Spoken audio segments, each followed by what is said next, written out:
Bali ma-straight na pala namin guys ang ano, ma-straight na namin ng 2 weeks na puro overtime. Magandahan kasi ngayon bumalik na yung dating lakas ng production. Ayan.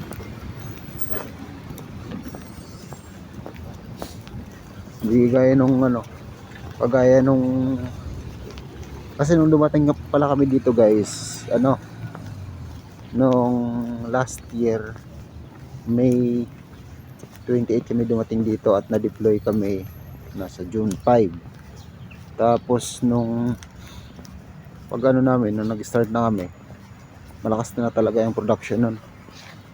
Minsan umaabot ng 16 hours na duty nun eh.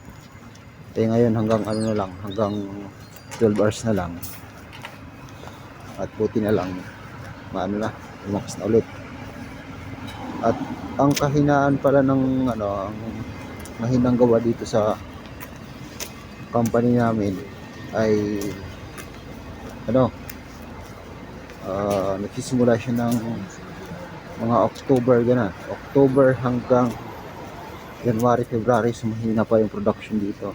Kadalasan maraming pinapa-day off sa amin. Isa nga, yung iba 4 hours lang yung duty. Ayan. So paiba-iba yung ano namin. Eh lalo na ngayon, kalakasan na talaga ng ano, ng batay. Kaya palagi kami may overtime ngayon.